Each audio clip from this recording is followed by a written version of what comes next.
It's about a quality of life, having peace, having joy. For the His love for us, west and right. I mean, West and right. North and south.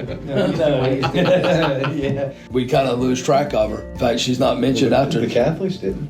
That's great. I like that. What he's saving you from is that mindset of putting yourself on the throne of your heart. I know I don't need to be on the throne of my life. I'm very well aware of what I'm capable of, and I know better than to put me. I know how I can mess up. Yeah, and I certainly know he should be the one calling the shots. Day to day, hour to hour, it's real easy to forget that. But when you do remember it, you do get that peace of understanding that I don't have to have the answers right now. I don't have to know why he's doing this, and I don't even have to like it. I'm still trusting him. Right. That trusting God. That's the other 167. It honestly. is. Yeah. Trusting God takes the fear out of life.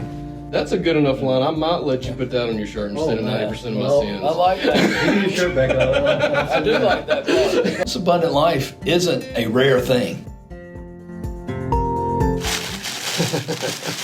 CBHWs. Put it on. What you got? Nice. Is it our faces? It oh is. my Lord! Ain't that great? Oh my Lord! You bet I'm gonna put this on. Yeah, absolutely. Do you have one? That's yet? a trip. No, no. man. That's a hilarious. We got one for you. Did you really? It's a special one. Oh man! This was very special. What do you got? Come on, man. Very special. Oh boy. I tried to write something on the back, but All right, hold on now. So this is the first time you've ever seen a flip collar over a t-shirt. Yeah. Oh there we boy. go. How's that? Ooh, that's a nice shirt. That is nice. I do like that. Yeah, I'm gonna wear mine backwards. There you go. I like that. Now I want to know where his is going to be. Yeah. It says 10%, 90% of his sins have been his fault. Where's that one at? Yeah, I'm putting that up right there, just like that. I said, maybe consider it. I'm gonna make sure that's on the There you camera. go. Yeah. I forgot to take my shirt. Oh, you got yours on. Yeah. We've got uniforms. Yeah, we're in uniform. All right, dadgummit. Do This we- ain't on camera. Don't get out of camera shot. Stand off camera. I'll cut it out.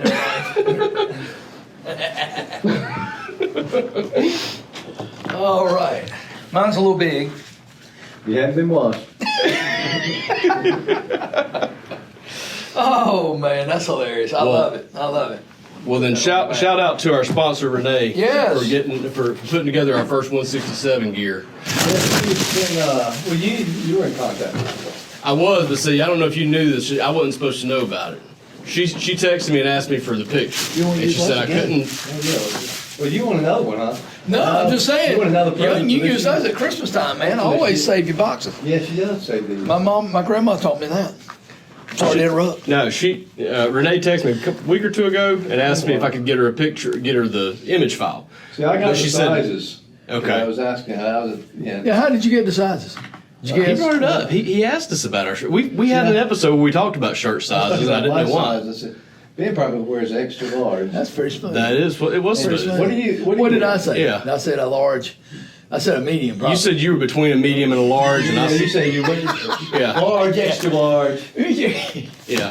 Closer to a medium. That part was real smooth because he played that in real smooth. He is smooth. There are times But when he fools me. I don't think he knew that I wasn't supposed to know or something because he Yeah, said 'cause I something was- afterwards about Yeah. the shirts will be here next week. Renee already, I was in the room when Renee was trying to figure out how to do them. Yeah. I told him just text her. Yeah. Well, she was texting me. She said, "I need an image. I need a picture of that image, but you can't ask me why." I said, there you "Okay." go. So I sent it. So I knew she was up to something, but I wasn't sure what. And then after we finished up last week, or whatever week it was, he said, "Yeah, the shirts should be here next week." I said, "What shirts? What are we talking about?" Well, I thought she had told you, but it didn't matter. I got 2 classes. I knew she was up to something. Well, welcome back to the other 167. Hey. Garrett, Pastor Ben. Turn around. You got to turn around. Oh yeah. Well, I had it. Well, He showed it earlier, yeah. there you go. I submit for your consideration. Yeah. That is my. I just stretch it out in there. I don't know what it is about that phrase I love so much. It's like it fits in a lot of different contexts. Well, it's a way of saying you really need to think about this. And, It can be used in a way to say you're wrong. Yeah, and I use it all the time. That's right. I submit for your consideration, Right. and especially when you have maybe a daughter that is pretty good at arguing. It's best just to submit it that way. I submit for your consideration. Just think about it this way, and it's just become one of my favorites. So especially when I teach. Yeah. Because hey, think about Now it. you just have to Because turn oftentimes, if you never thought about it, Yeah. it's a good way to think. Hey, think about this. Now you don't even have to say it. You just No, I just turned my back. Yeah. Well, speaking of Nicole, I do need to clarify for the record that if you listened to the end of the show last week, it does come across probably as if because you said something about Nicole and then it immediately cuts to you saying, "Oh, I cut that last part out." Okay. Okay. Well, I want to set the record straight in case Nicole ever hears. We weren't Yeah. talking about you. It wasn't She'll anything listen like to it that. every night. She'll listen to it every night. She didn't call me on that. Maybe she's in the middle of vacation holiday. So There you go. Maybe she won't catch that one. yeah. But Renee, she started talking about that, I guess 6 months ago or something. Wow. Like that. Oh, really? Yeah, that's a good gift giver. That is That cool. can see that far ahead and think about it and see. Yeah. How's your Christmas That's not shopping mine. coming? Pretty good. Pretty good. I got a real good helper. Yeah. Santa's got a good Was helper. it church Sunday that you brought up how many that there were people that had their I'll do it spiritual this gift week. was Oh shopping? yeah, that's it. Yeah, That's true. Yeah. Well, there is. Those ladies have already gone and gotten all the. And shout out to Katie and Leah and all those. Everybody who went and did. Because oftentimes we do a Salvation Angel Tree. Mm-hmm. Salvation Army Angel Tree, and what it is, you take a name off the tree and you go and buy gifts. Well, usually that's what Renee and I do. It's just this year we didn't get a chance to, so people gave money, and we had 5 or 6 ladies that their spiritual gift is shopping. Yeah. They went out and they did every bit of it, and they're done. So Well, I hope that the people that took a tree off of it, that they knew ahead of time that they weren't going to do it. So they'll let the committee know, because I do remember. yeah, it's happened in the past. Yeah, we didn't even know. Yeah, they took the. If they filled out that returned it. paperwork, you're able to check it and see, okay, who didn't. Yeah. But I think this Then year you're there at Thanksgiving night or something. Yeah. But at the same time, there was money given to be able to cover. I'm that's thankful. It's everything worked out well. It really is interesting. It was a joke that you said, I guess, at church that that's some people's spiritual gift is shopping, or it can be taken as a joke, maybe that way. But it really is. I mean, Heather's a good example. That Heather has always been a great gift idea person, right? And I'm lousy at it. And I think there is it may not be shopping, but there is an ability to be able to look and figure out who. I thought it's not necessarily discernment, because discernment also has to do with discerning the scriptures and everything else. But there is a little bit of discernment, and there is a little bit of. I think that does come from. Maybe it's even hospitality to some degree. That okay, I see what their need is, and I'm going to go out of my way to get it. And they find joy in finding that perfect gift. And there is an art form to that you may not appreciate if you have the gift. If you don't have the gift, you definitely know it's an art form. Because I can rattle my brain for a month and not come up with an idea. Yep. And somebody like that and take 5 minutes and be like, I should do this. And, the kids being young, and even to now, she texts me a list of, hey, here's some ideas that you might not have thought of for them. And that is so helpful for me. Oh, yeah. And at the same time, if she, if it's easier for her to go pick them up and send me a PayPal request, we'll do that too. But it's it kind of takes me back to 1 Corinthians 12, talking about the spiritual gifts and how, God uses those little things, and they're, 2 + 2 = 5 kind of things, right? You make a much easier process for everybody when everybody does their part. But Nicole does have it. Nicole has that gift. She sends me stuff all the time. You really ought to get this for Mom, and I'm like, wow, look at that. Great idea. I'm glad I've got her for that. Yeah. Well, I do have a question for you today. We taught children's church, and Renee asked me a question, and I just can't remember the answer to it, where Pharaoh hardened his heart the first 2 times, but God hardened his heart thereafter. And she asked me, and I can't. What's your answer on that? Because I know there's an answer. I just can't think. I could not think of what it was. The answer is it happened. Well, yeah, but I mean, actually, what's your question? True. Wasn't it more like Pharaoh had hardened his heart to a point where it wouldn't have mattered? Yeah, I think there. Well, one, it always goes back to that argument of free will. I don't know that you want to use that to bring that up to when you're talking salvation. But to me personally, I mean, when I read it, it does. Pharaoh hardened his heart the first few times. And God said, all right, Then he was so blind. I gave you I've always thought, okay, God gave him a chance, but he chose not to. But at the same time, I believe God knew he wasn't going to, because he told Moses, oh yeah, I'm going to work some wonders through you. And I was trying to bring it into a point where, we hear the gospel so much. Mm-hmm. Eventually, you can reject it to the point of... And not really, you deceive your own self. Deceive your own self, and I believe it becomes a time when that heart becomes so hardened that ain't no seed penetrating it. Yeah, and I look at the political arena now, and some of the stuff they talk about, and I'm thinking, you really believe that? You got to be kidding me. And it looks like, You're talking about some of the things that go opposite of common sense. Yes, they've lost their common sense. Like there's 27 But they believe genders. that they're right. Yeah. I guess you can't tell someone they're deceived when they've already deceived themselves. Yep. And it's hard to see the truth sometimes. I mean, especially spiritual truth. Now, common sense truth, but spiritual truth, that requires the Holy Spirit anyway. Yes. So, I mean, that's not going to happen. I mean, no one comes to the Father unless he's drawn by the Spirit. I mean, it's a spiritual thing. But I see a lot of people on these news talk shows, and I really don't care to watch them much anymore. But the things that they're talking about, anybody with common sense, man, that's wrong. Yeah. No, you would. But they had believed the lie when they've hardened their hearts enough that they believe their own lie. Mm-hmm. Yeah. And I think with that kind of work with Pharaoh, that's really what kind of. Yeah, I think he hardened his heart to the point that God had said, "That's it." And I think that happens sometimes. I mean, when you see it comes on to, TV all the time. Yeah, and I think you see it if you witness, and you see it. Unfortunately, sometimes when you see people reject Christ, I've oftentimes thought, okay, they have originally stopped, put a kibosh to it, and I think that's where quenching the Holy Spirit kind of goes along with that. It's more than just a one-time thing. It's a lifetime. And then the other question I had, but some people don't come to know the Lord until they're much later in life. Okay. Now, did God allow them, because he knew, let's say somebody dies at 70, not saved. Somebody lives to 90 and gets saved at 90. Okay.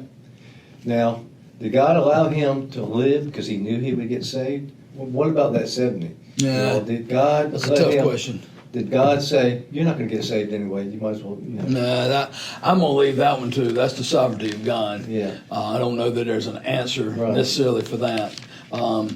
It is one of trying to understand the mystery of salvation, being when you're saved, how you saved, who knew about it, when did he know about it, did you have a say in it? That's one of those things you can see one part of the picture. Yeah, that's it. And at the same time, when you begin to talk about, the dates of our lives are ordained in His book, and so for that person that you use the illustration, 70 would have been. That's the number of days in His book. I don't know, was He taken out because of this, that, and the other? Again, that goes back to God and what His sovereignty. But I guess what I'm kind of getting at. Maybe if he got to 75, he would have repented. Do you think God would? I believe he would have. Well, if that type of stuff happens. Yeah, and I think that's kind of hard to. I don't know that we have any way of proving that or knowing that. Maybe something clicked between 70 and 75, some type of. But I think God, the Bible verse I always go to is in Peter, where God's not willing for anybody to perish. Sure. He'll let you live as long as you But there's can. still some that do. Yes. Well, there's a lot. Yeah. A lot.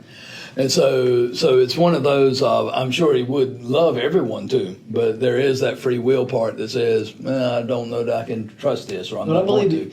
And I don't know how it works, but if he's going to be at 70, let's say he has cancer or whatever, I don't know, and this is very hypothetical. It is very hypothetical, I was going to say. Yeah. And he would be sentenced to death. The doctor said there's nothing that we can do for him. But he lives and gets saved at 75. Right. But if he died at 70, he wouldn't have been saved. Right. And so, I know that's probably But we have no way about Yeah. proving that or knowing that and I think- anything else. And I think when we get to heaven, we don't care. No, Yeah. no. The trials of this life will just seem to fade away. You know? Agreed. Agreed. One of the real heartbreaks of this week for me, my mom has a coworker who was going through a just really, really tough situation. Her 30-year-old son is in the hospital with brain damage from an asthma attack and is on a ventilator, and she's wrestling with, do we keep him on the ventilator? Just a really impossibly hard situation. Now, this is a woman of tremendous faith, unbelievable faith, and has told the doctors basically treat him as if there's no brain damage, just do everything as you would for if he didn't have brain damage, and trust the Lord with the rest of it. Unbelievable faith. This woman also lost a 22-year-old daughter a few years back to another just fluke medical anomaly. And I don't know the person, it's one of Mom's coworkers, but I mean, it's gotten to me all weekend. It's been heartbreaking. And Gabe asked me the other day, so I'd been, telling him to pray for him and, trying to tell the story a little bit. And he gets ready to go to bed the other night, and he comes in here, he says, Dad, I have a question. And I just shook my head. I knew where he was going. I said, oh, man. He said, it's a God question. I said, I know. I said, sit down, but I'm going to go ahead and tell you I probably don't have the answer. And because I knew what he was going to say. He said, why does God let this say? God has the ability to make this go away. Why doesn't he? And I hate to have a cop-out. I don't want him to think it's a cop-out. No. You know what I mean? But the fact is, yeah, it's one of those things you have to trust to God. The best thing that I could come up with for him was that nothing is more important to God than saving a person. Mm-hmm. Now, salvation, right. Now, if there is a chance that someone else can see the mom's faith through this, and that makes them kind of pause and kind of give Jesus a second look that they might not have before, and that ends up bringing them to the Lord, to God, that's a big win, right? It doesn't feel like it to that person, I can't even pretend that I'd be okay with it in that situation. You know what I mean? But from his perspective, I mean, it's like I kind of say this jokingly, but it's like I just kind of have to pretend that he knows more than I do sometimes, and just be okay with that. And his plans we're not going to have the answer. Yeah, his plans are never human wise. His ways are not our ways, and sometimes those losses, he may have something a whole lot bigger plan for it, but at the same time, it doesn't take away the hurt. It doesn't take away that it stings, and that's where again that trust comes in. But I have gotten to a place in my life, and again, I'm not making light of that situation because that's heartbreaking and it's tragic. But for those that are born again, there's worse things than dying. Mm-hmm.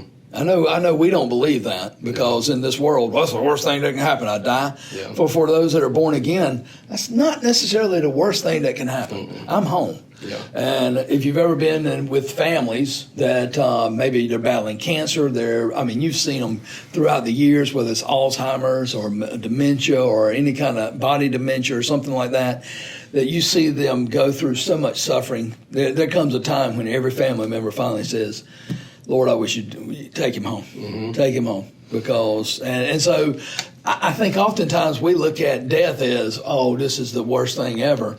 Yeah. But from God's side, it's a child coming home. Yeah.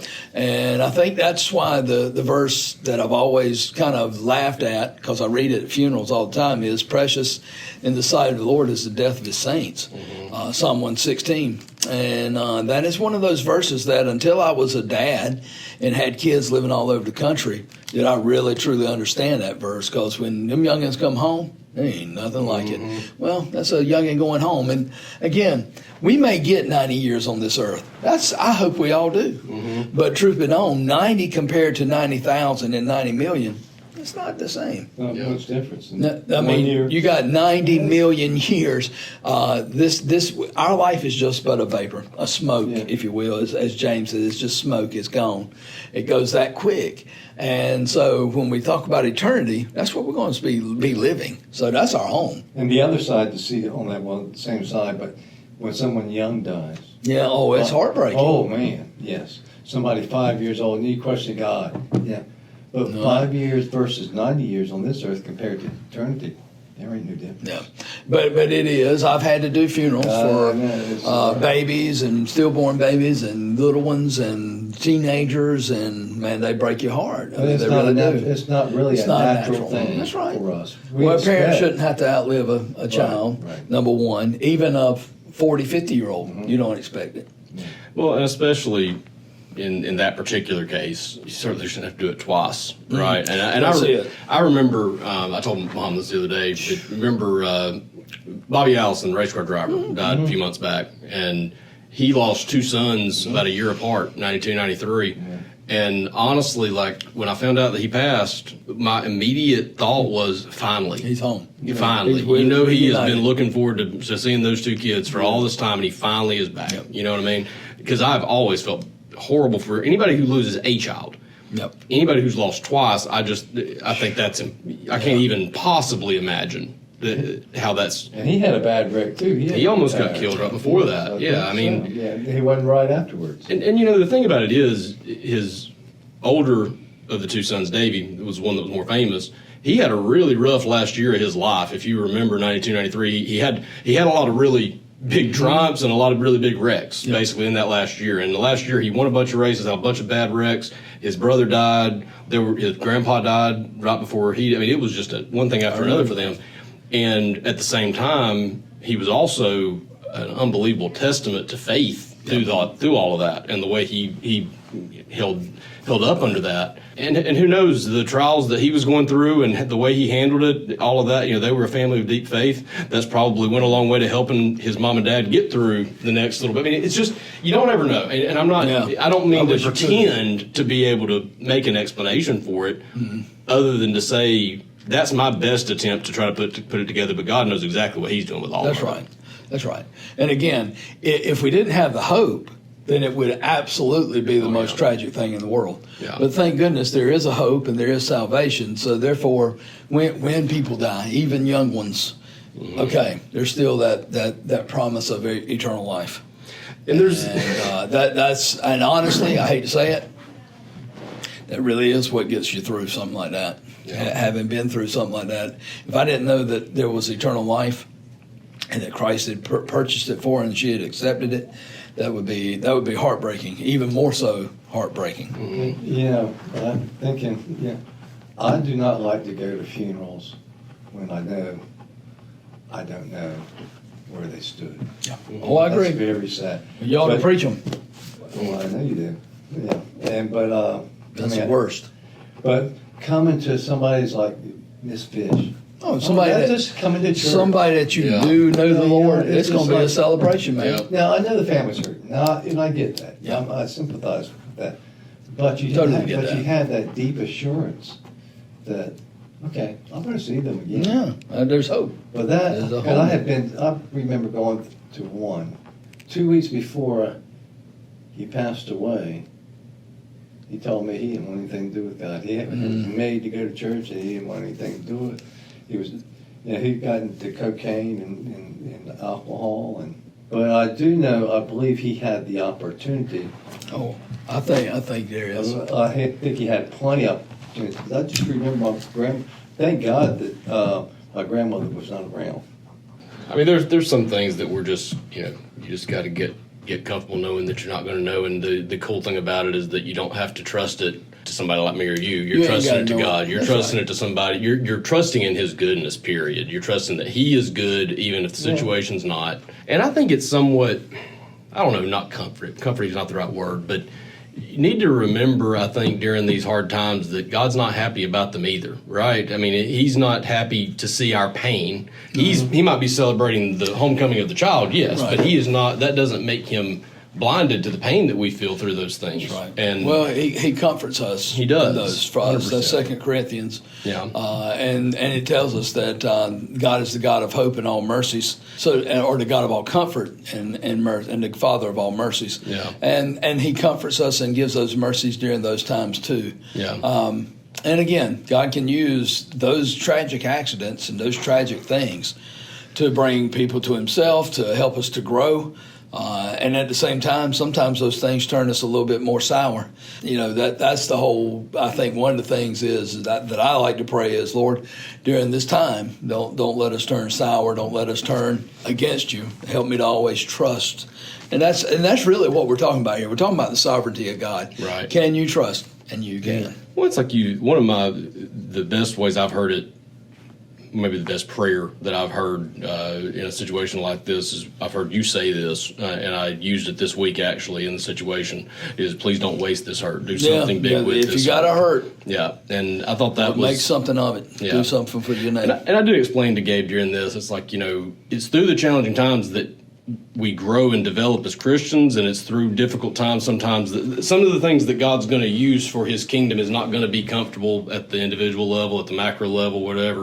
But right. But there is the analogy to that of, hey, at football practice, not everything we did was fun. At basketball practice, not everything's fun. And I try to just remember in those hard times to thank him for whatever he's doing with it, because I don't like it. I'm not going to pretend that I like it. Right.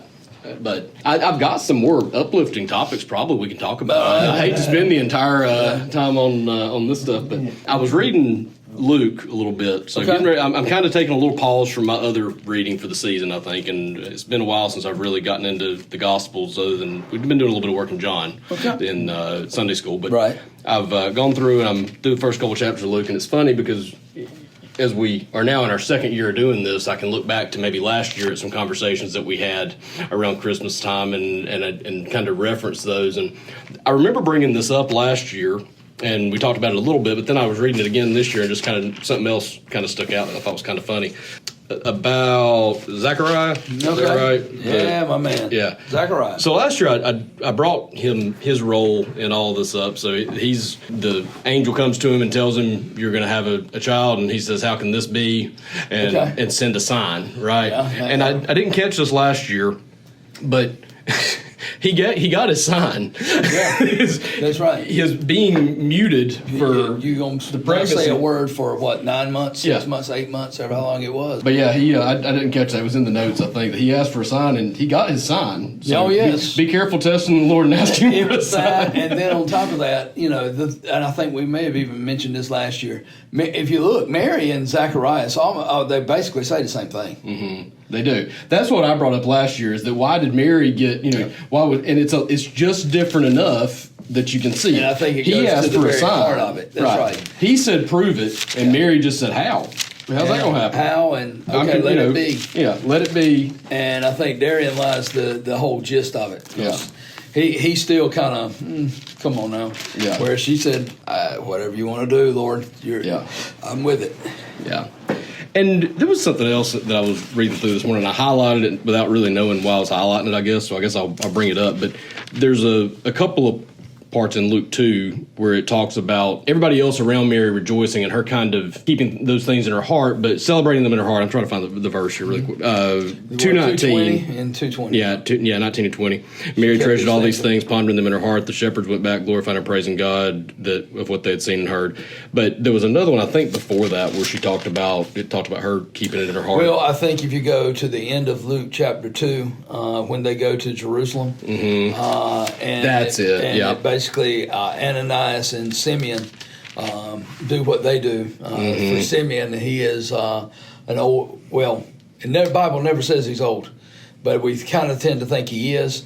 God made him a promise he would not see death before he sees the Messiah. Mm-hmm. And then we also have Ananias, who was very, very old. Now, she is called old, prophetess, and every day she's at the temple, and she's rejoicing.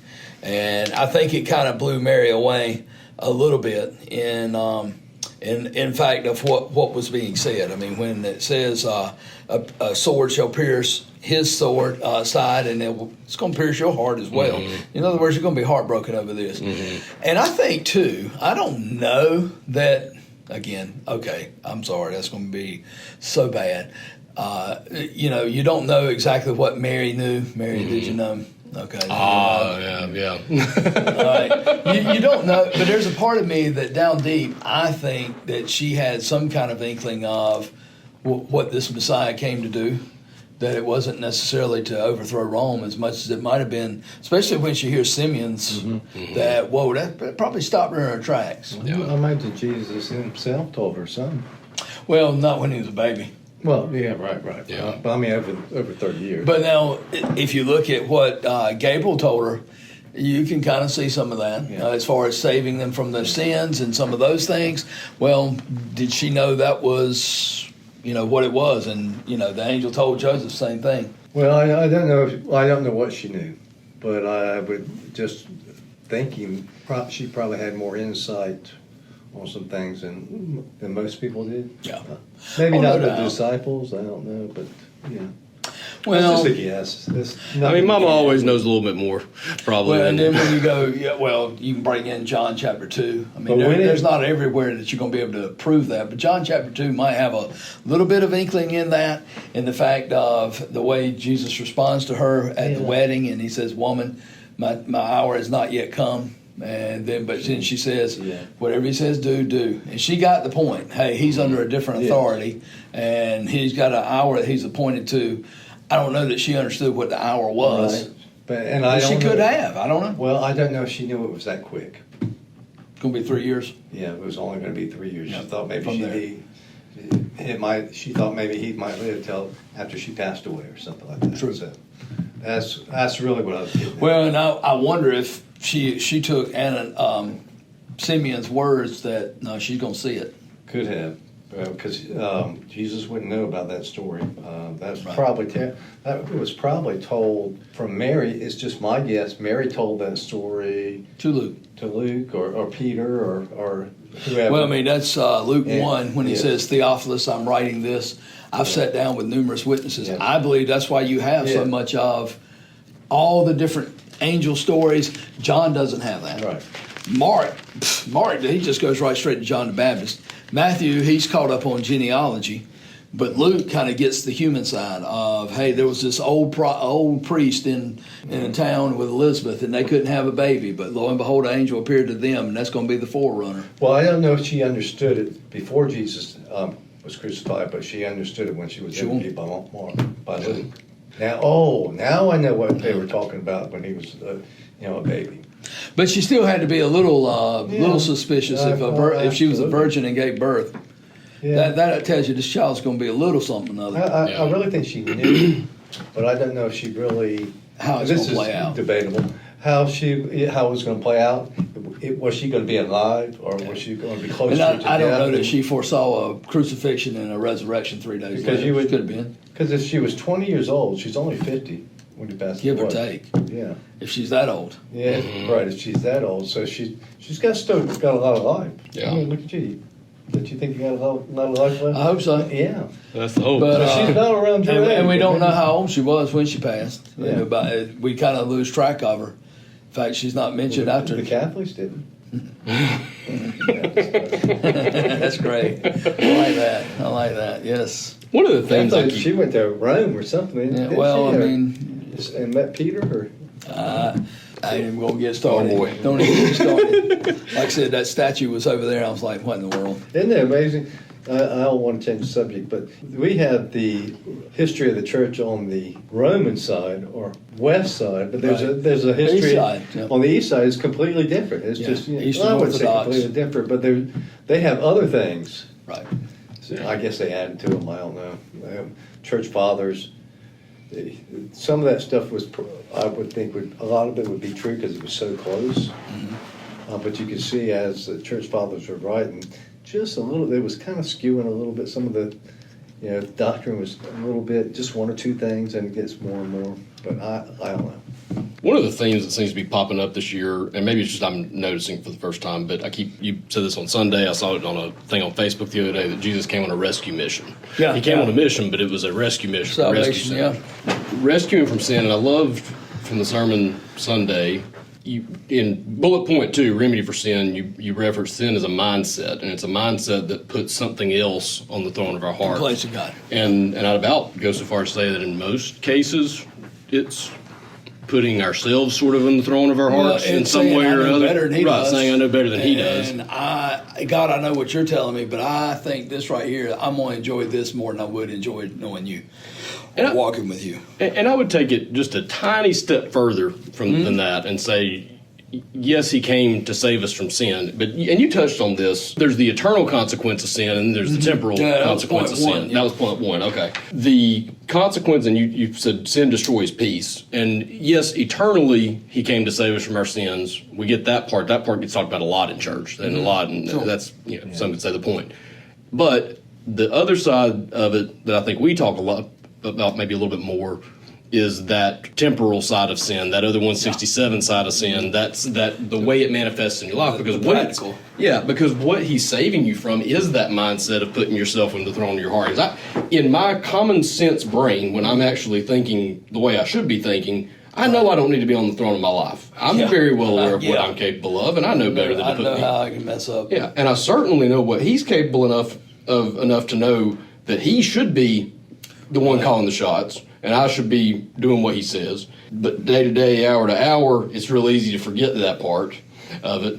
But when you do remember it, that's where you do get that piece of understanding that I don't have to have the answers right now to this situation. I don't have to know why he's doing this.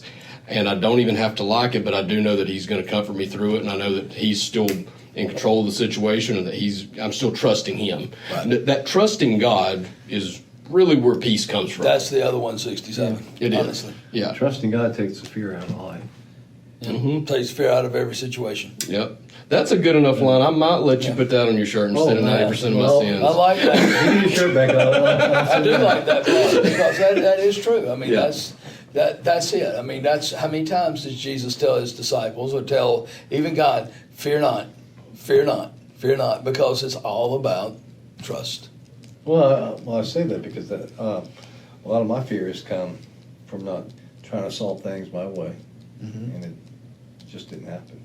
Well, let me ask you this: out of all the things you feared, how many of them were legit? I mean, because I fully believe that a lot of things. I think a lot of things we fear. I'm not convinced that they're necessarily legit or real or happen. Yeah. Well, I mean, there's the old acronym: false evidence appearing real. If things seem like they're going to be bad, or things are going to be, and we worry ourselves to death, or we're fearful for that. In reality, it may not needed to be as worrisome or fearful. Fear does a lot of things. Fear causes you to lie because you're scared what someone's going to happen. A lot of people lie not because they want to lie, because they're afraid that somebody's going to do something. I've caught myself doing that. Well, that's fear. Because I didn't want to be discovered. Pride will make you do that. Yeah. But you're right, exactly right. Fear will make you do that tremendously.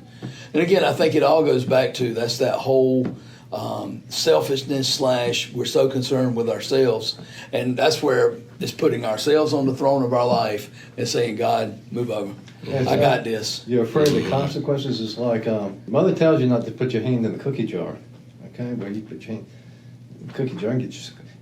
Did you go in the cookie jar and get you a cookie? What's the first thing you're going to say when you're a kid? No, I didn't do that. No. Knowing good and well, they're going to be able to tell something. She knows good and well that you did. So because you're afraid you're going to make me lie. Yeah, you're going to give me a whipping or something.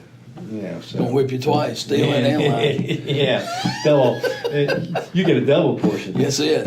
I can do without that double portion. But at the very heart of Christmas, it is a rescue mission. The first thing that the angels tell the Savior, the shepherds, fear not, for behold, I bring you good news of great joy, which shall be for all men.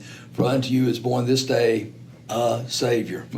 Savior is someone who comes to save. And so the whole message, the first part is, okay, don't be scared. I got a message for you. Chill out. Here's a Savior. And so really it's the first. Is fear mentioned more in the Bible than love? It's pretty high up there. It's mentioned a lot. Well, fear not. In there. Fear not is used a lot in Luke. Which translation? That's all. Fear is in there. I'd say enough. But which translation are they quoting from? That's what I want to know. No. Yeah. Is it the King James? It's got to be King James. Or, Well, that has the most fear verses. They only have one word. Yeah. Speaking of fear and lying to your parents, I'm not worried. I just fear. I've tried to take a little fearful approach to my kids last weekend on something, and I want y'all to weigh in on this and tell me if I took this too far out of context. So we just did this in Sunday school. One of the last couple of Sundays, John 14, I think it is, and I think in that chapter, 3 different times Jesus says, "If you love me, you'll obey my commands." Sure. And he repeats himself 3 times. And I've gotten really tired of telling my kids the same things over and over and over again. And the other night, I finally might have overacted a touch, but I kind of thought, I did a great job of teaching my kids about grace. It might be time to double back down and make sure we covered mercy the right way and got into all that. And they were not listening, and that it was one of these things that I kind of intentionally flipped, I think, a little bit to say, okay, it's time to see, like, what you ought to be doing. And the funny thing was, Gabe's called his mama saying, I didn't do anything wrong. And I'll admit, in his version of the story, which is probably true, it doesn't seem like he was the one bearing most of the responsibility, but this story has played out so many times, and I've seen it play out so many times, that I know he plays a role in it 9 times out of 10, right? And his punishment wasn't anything crazy. I wasn't making him scrub the floors with a toothbrush. He was doing his laundry, he was cleaning his room, he was doing a whole bunch of things that I should have been making him do anyway, right?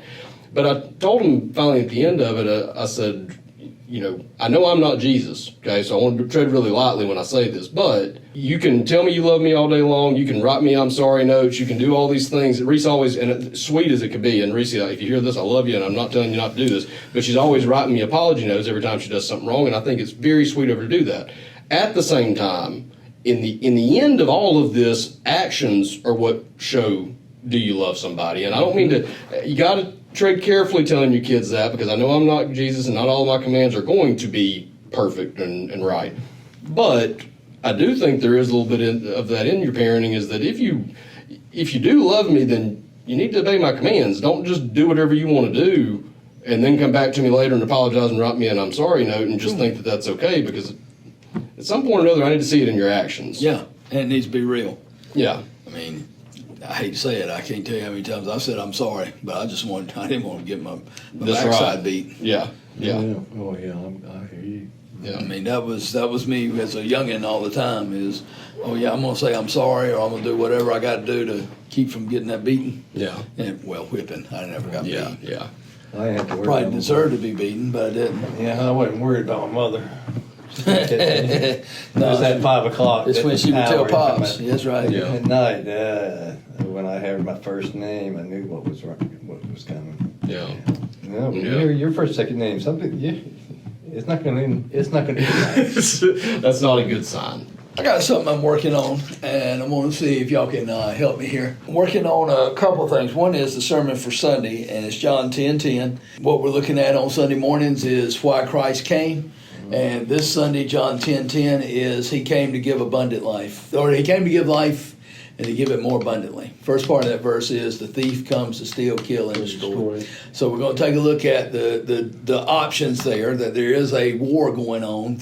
It's legit. There's an enemy that wants to steal, kill, and destroy, but there's a good shepherd. And I don't know that I'm going to even go this way in the sermon, but one of the things that I've been trying to flesh out is, okay, so ultimately God wants you to bear fruit, right? Mm-hmm. So how do you bear fruit? You abide. Mm-hmm. All right, so how do you abide? Mm-hmm. You obey. Mm-hmm. How do you obey? Do you believe? Are you doing acrostic? Because I'm trying to think. Are you? I don't know that I'm going to flesh it out to an this? acrostic. I don't know that I'm going to flesh it out to an acrostic. I'm just going through if the end goal is that we bear fruit, and he's told us that numerous times, then we bear fruit by abiding, and then we abide by obeying, and obeying comes from, I want to say, believing. Believing, and I would say also loving. Loving. That's what. All right. So then we obey because we love. So where does believe fit in there? Is it FAOLB, or is it FAOBL?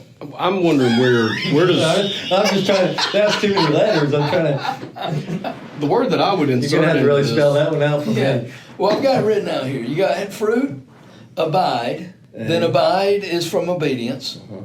Now, I agree. I think love comes from obedience. But where does love come from? Is that belief? Yeah, I would say. Because I think that's a word that has to be in there somewhere. You got to believe in somebody. I have to believe in somebody to love somebody. You think? I do. Yeah, I think so. I'm just thinking of when Jesus said, "Believe in God." That's what I was trying to believe, and how that leads to something. I think we're right. Is believe goes to love goes to obedience goes to abiding, I mean, you don't love and then first. abiding goes to. It took me a while to love the Lord. The word I would just ask where does this fit into it is trust, because I think part of belief, there is belief in the do I believe it's real, and there's also the belief in it, do I believe Willing to step out. that I'm willing to step out in that trust, because it's that stepping out that shows your trust. What's the? Well, I mean, it's all. I think it's mentioned several times. Even the demons believe, Right. Yeah. So belief No big by deal. itself is one But thing. they don't trust me. There- Says they well, there is. believe, but they don't trust. I mean, but they he's don't just love saying, you. you believe in God, good for you. Yeah. But it's going to result in See, obedience. I That's think that trust context. and love. I mean, I'm just thinking when I just got saved, I ain't know to trust. I ain't know to love. Right. That came over time. I don't know which comes first in it, because I mean I've had to trust God in situations for me to see, for Him to show me or demonstrate that, hey, look, I don't care what it looks like to you, it's going to be okay. I got this, right? You have to trust to do that, but somewhere through that process of trusting God, you get to a point where you just say, you know what, even if I don't like this situation, even if it seems impossible right now, Lord, it seems impossible for me to love this person, but you said I could. And not only did you say I could, but you actually commanded it. So I know I can love this person. So I have to trust you to love this person the way you tell me to love this person, and to trust that you're going to trust that that's, whether I like the situation, whether I like where it takes me, whether I like what you do with it, I just have to trust. But it took you a while to get there, is that right? I ain't there yet. Yeah, you're right. I'm just saying. I'm working on it. Trusting is also, to me, trusting is growing too, part of the growth. I didn't trust God for everything when I first got saved. You asked me. And we still struggle.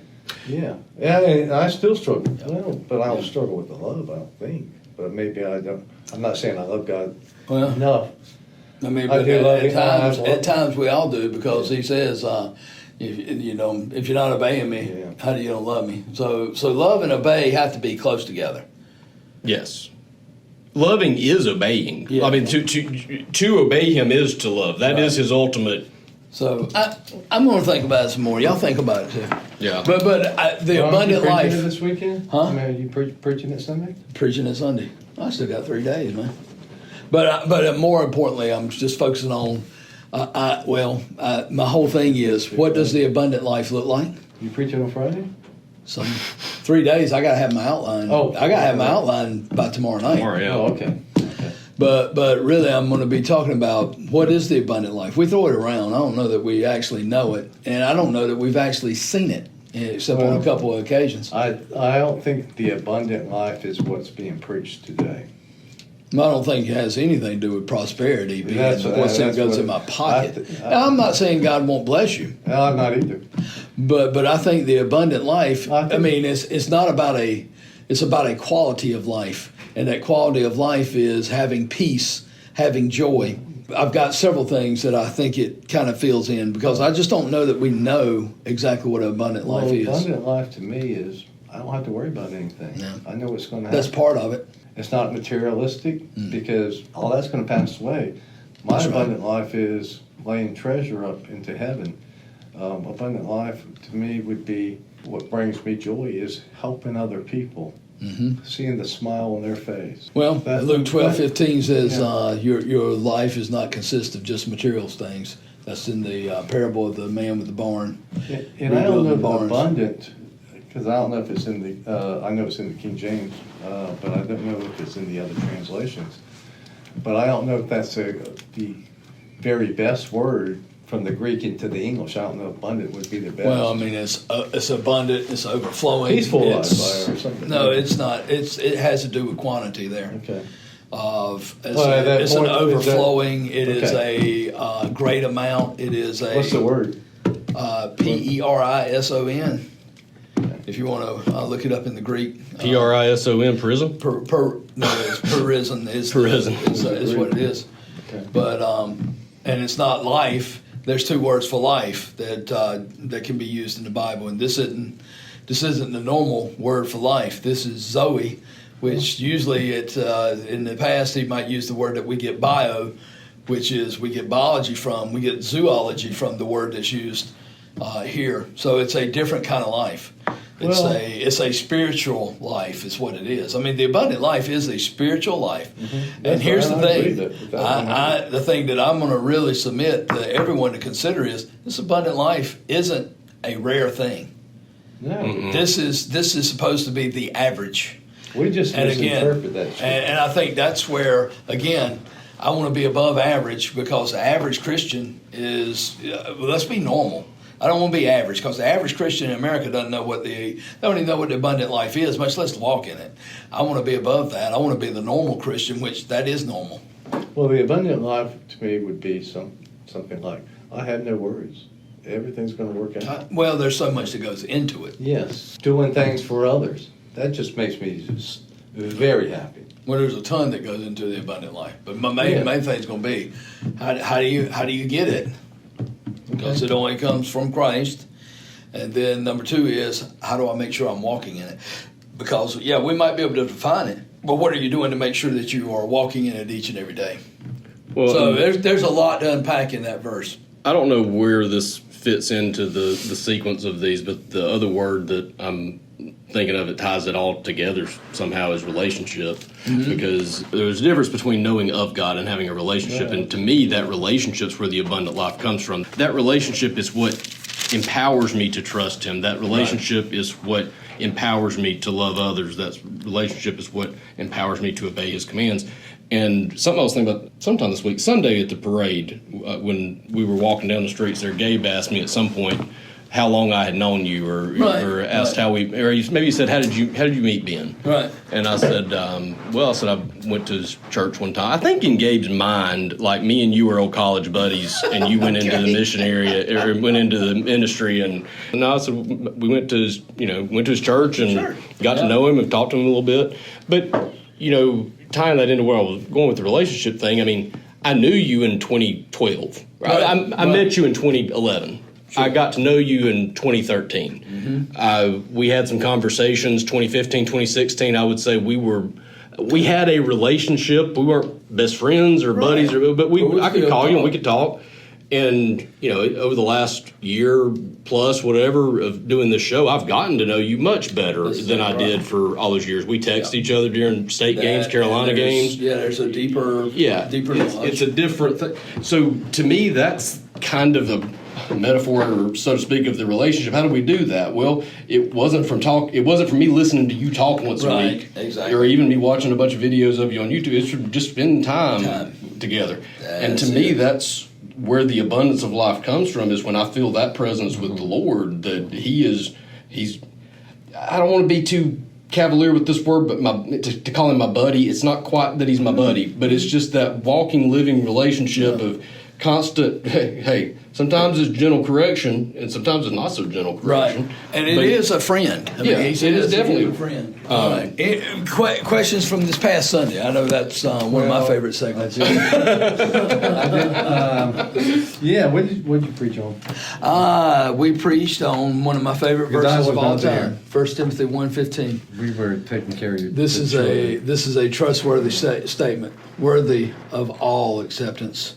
Worthy of full acceptance. Jesus Christ came into the world to save sinners, of which I am foremost. And do you know? Of which I am chief. I thought that you were really short Sunday.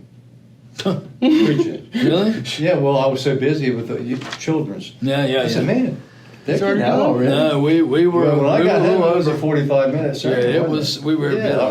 Really? Renee told me it's 45 minutes.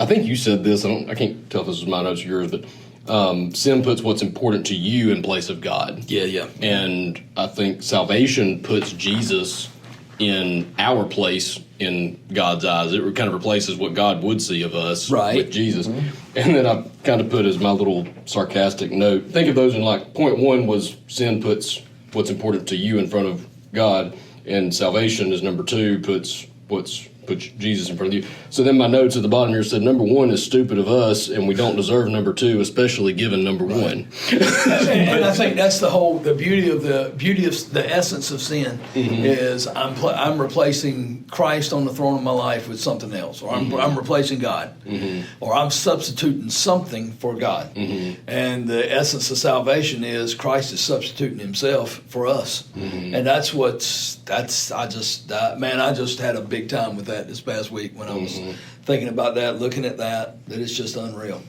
Also, like you pointed out, growing with Christ reveals how unlike Christ we are. We've talked about that a lot on the show, and that you can't again, but you have to get to know Christ to know how different you are. And you grow, and we thank God for it. But then we realize just how far we are, because it wasn't that, Paul was just being, kind of, you know how we talk, we put ourselves down, but in a way that's kind of bragging. We're bragging when we do that. It's kind of a fake brag or a fake put down. No, but I think Paul's being legitimate. I do too. In that he's saying, no, I'm so far away, and as I joked and I said, was he regressing? He goes from being the least of the apostles, which, hey, if I'm one of the 12, at least I'm in the playoffs, to the least of the saints. Well, all the saints, that's a whole bunch of people, but I'm the last of them, to now I'm the number one of the worst. When it comes to, as I said Sunday, when it comes to sinners, I'm Oregon. Yeah. Even as we grow with Christ, part of the reason that the more we grow, the further He seems to slip away, or the further away from us He seems to be, is as you get to know Him, you realize how great He really is. Right? It's not that we're regressing. You're seeing how much bigger He gets. We're seeing more detail than just the highlights. Right. And we're just seeing Him. I'm like you, when I read Paul about talking about how bad he was, I thought he was like, kind of bragging, but not, it's that finicky, false humility. Humility, but now it's like there was nothing false in humility. He was really serious. It's just straight up humble. Yeah, because he's getting all these revelations and everything. He can't even keep them. That's the funny part. He's getting these stuff, but he don't even know what to do with them himself. But what's the root word of revelation? It's God revealing, right? So when God reveals more of Himself to us, guess what that does for us? It helps us realize more of His greatness. Which, by that, what can you divide anything by infinity, right? Well, when that numerator or that denominator gets bigger, all of a sudden you seem smaller, even if you aren't small. You can double in size or double in your growth. Got a long way. But you've seen more of Him now. And some of us think, and I remember my father used to say this, the man upstairs. It's a lot bigger than that. Some of us think, Christ loved you this much. I hope so. It's a lot bigger than that. For the His wretched, love for us, west and right. I mean, west and right. North and south. That keeps going and going, and it never stops. Sure. As far as we know, our universe keeps on going. Well, I've even heard east and west. There was a specific reason He used east and west, not north and south. You travel north long enough, eventually you'll be going south. You travel east, you're going to be east forever.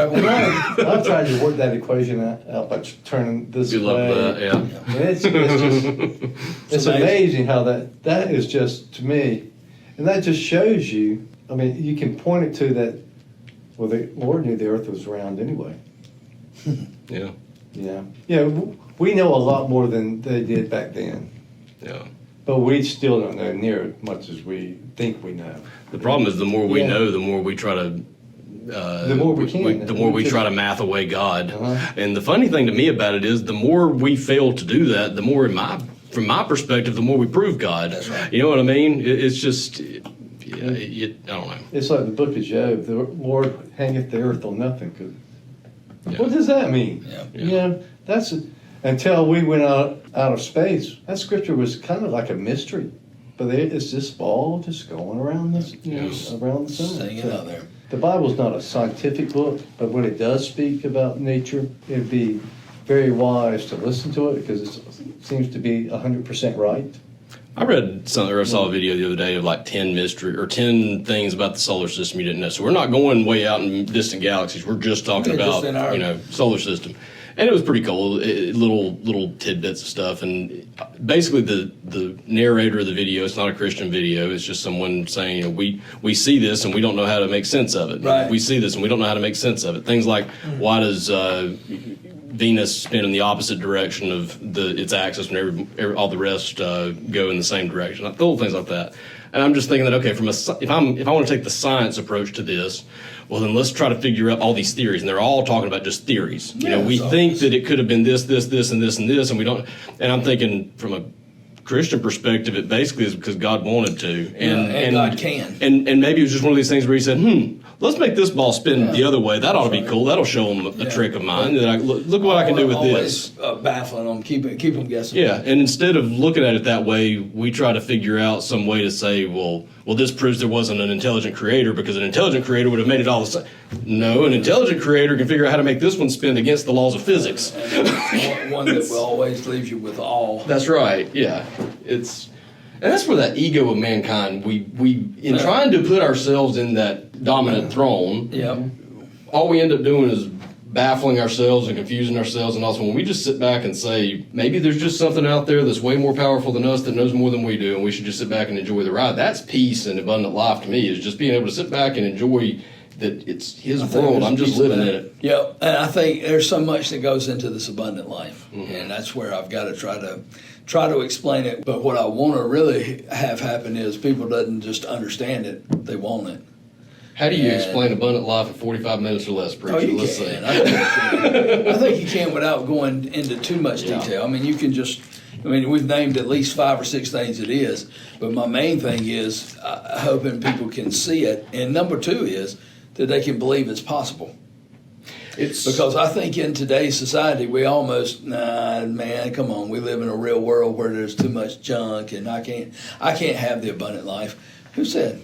Yeah. Christ said he came to give it to you. It's so much simpler than people think it is, and that's something that's been a theme of the show a lot, is that it's not complicated. It's not big booming voices from the heavens, and it's not all these crazy things that people try to make it out to be. It is literally just paying attention and reading the Word. I mean, you got to read the Word to get to know God, so you know what. It's abiding. It's right. Again, going back to that, it's abiding. It's obeying. It's that has to take place. But it all kind of starts with, well, I don't know if it starts with this, but you have to trust it, to submit to it, to believe it. Otherwise, it's just a cool book. You know what I mean? Like, you have to be willing to admit to yourself that something more powerful than you can be out there. I think that's what a lot of people struggle with. Is everybody wants you to think they know.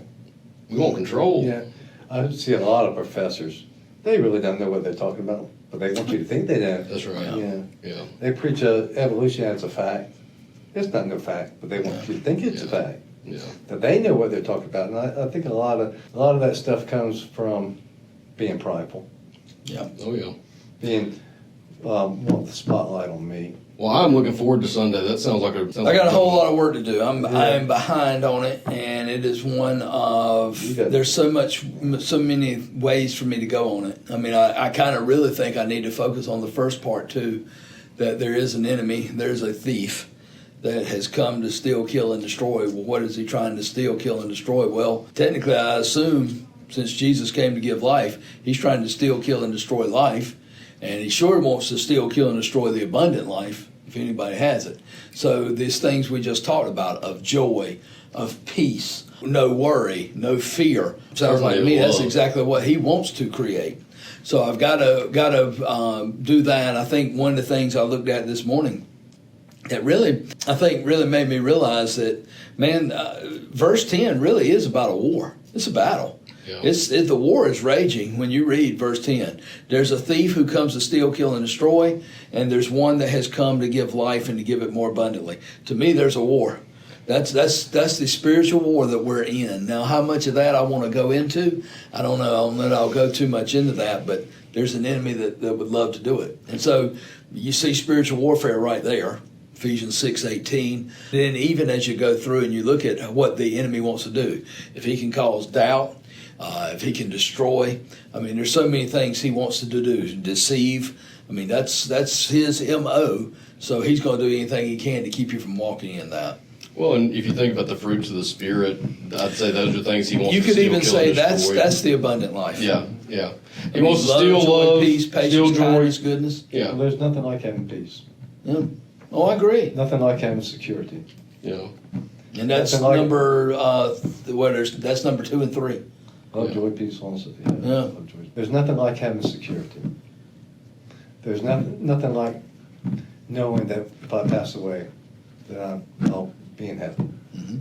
There's nothing like knowing that you haven't seen who God really is. So you get, I mean, we got a glimpse, but there's nothing like when I pass away that I really face to face. Mhm. And all that stuff I think is a part of the abundant life. Yeah. Always Love it. looking out for you. Always. Thank you Have for a the sick church day. today. Yes, We thank appreciate you very it. much. That's awesome. Thank you. Yeah, And thank thank you y'all. so much. I was going to send a shout out to, I don't know if we got it on the first part, but Rachel and those sausage balls she sent. But man, I don't know she if we got makes the like shout out on there or not, but I she hadn't seen a sent sausage ball yet. Where are they at? Oh, they in here? But they're not Rachel's. Oh. Oh, okay, I didn't think they were. No, but they made me think of Rachel's, and I owe her. She sent some to the house. Yeah, yeah, shout out to her that, and I'm I waiting still for don't know you how to you bring got mine. some. Yeah, okay. There you go. Bye, Yeah. bye. Say, Because they. I like these. so now, washing them, we need to turn them inside out. Well, no. I do. I turn them inside out so it. Oh, so this doesn't get messed up? Yeah. Mm. Let me see. That would be the CB, Charles, Ben, Wyman, and Howard. CBHWs. The Carolina Beach Highway something. What chapter was that? Luke 1. Yeah, Luke 1. Oh, I thought you said Zechariah. Well, No, Zachariah Zechariah is was the the prophet, or John the the Baptist's priest. daddy. Yeah. Yeah. Yeah, not the book. Yeah. It's a humble way of presenting a counterpoint. rather Without than- being. Yeah. Yeah, I used to. Just something to consider. Yeah. Not saying you're right or wrong, just submit for your consideration. That's I love it. It's one of my all-time favorites. I'm gonna see if somebody answers the door. Y'all keep talking. it. Go ahead. Cut. I submit for your consideration that 90% of Kenny's sins are his fault. fault. The other 10. Another 10 The other Yeah. 10? are up for debate. Is it washing or dry? I know drying them, because that's where I always get mine in trouble. Is I probably won't So drive. you won't have to hang pick it, out yeah. a shirt all Tuesday or in December. Isn't What's that that? nice? You won't have to worry about your wardrobe on Tuesday. On Tuesdays. December. There you go. There you I go. like it. How have you got to? What's your magnification? I might have to borrow. Well, Yeah. I could go anything, really. Carolina Beach Highway Workers. We're gonna start singing beach music. Oh, me.